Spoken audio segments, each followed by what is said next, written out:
Alors la première étape, avant de commencer un fichier SketchUp, eh bien évidemment, il faut avoir le logiciel SketchUp, ça va de soi.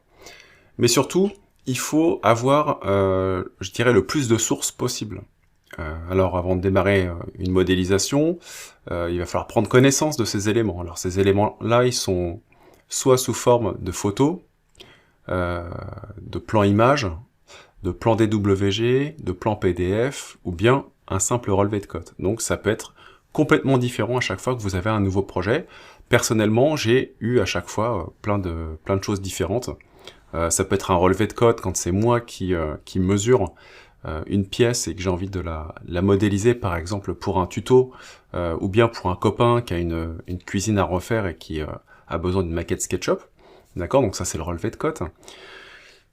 Et puis quand je travaille avec des clients, ou si vous travaillez avec donc des professionnels, eh bien les professionnels vont peut-être vous donner une source déjà bien détaillée, ça peut être déjà le plan tout fait de votre future maquette 3D, tant mieux.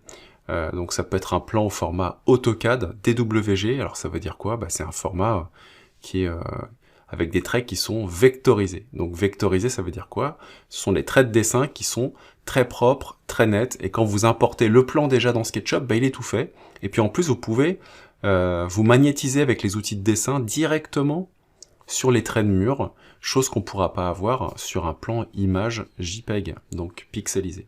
Voilà. Donc la source est importante, déjà. Soit vous avez votre relevé de code, dans ce cas, on y va, on dessine en fonction des dimensions qu'on a relevées sur place avec son petit mètre ruban ou bien son mètre laser. Ou alors, vous disposez déjà d'informations intéressantes. Si jamais vous avez un projet à faire et que c'est un client ou un ami qui a déjà des informations, demandez-lui le plus de sources possible, c'est-à-dire donc soit un plan DWG ou un plan image, ça peut être bien aussi pour recouper les différentes informations, demandez des photos, et il y a quelque chose que j'ai pas rajouté dans la liste, c'est de la vidéo. Par exemple, j'ai souvent travaillé moi à distance avec des clients, eh bien le plan PDF ou le plan AutoCAD ou le plan image ne me suffisait pas, il me fallait avoir les élévations, la hauteur des fenêtres qui n'est pas forcément indiquée dans un plan, ça c'est tout bête. Donc demandez des photos ou prenez des photos si c'est vous qui vous rendez sur place, et prenez des vidéos hyper importantes, des vidéos à 360 degrés, qui vont vous permettre, une fois que vous faites votre maquette, de repérer des petits coins, des choses qui seraient pas forcément indiquées sur le plan.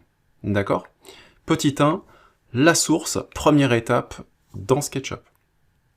Dans la deuxième étape, puisque ce point est déjà terminé, je vais vous montrer